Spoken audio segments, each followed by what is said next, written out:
Katika ardhi ya Tanzania ambako jasho la mkulima limekuwa uti wa mgongo wa taifa letu, sasa kunachomoza matumaini mapya.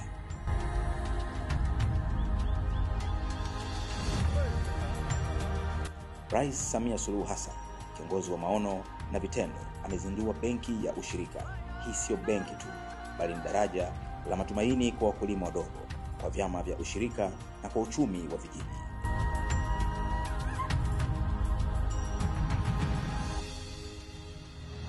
Kupitia benki hii, upatikanaji wa mikopo nafuu unakuwa halisi. Ushirika unapata nguvu mpya. Mkulima wa kijiji anapewa nafasi ya kugeuza hekari yake kuwa chanzo cha kipato cha kudumu. Hizi ndio reforms tunazozitaka. Reforms zinazogusa maisha.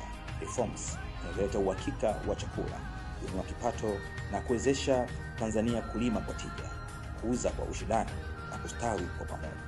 Benki ya ushirika ni ushahidi kwamba chini ya uongozi wa Mama Samia, kilimo si hadithi, ni ajenda kuu ya maendeleo.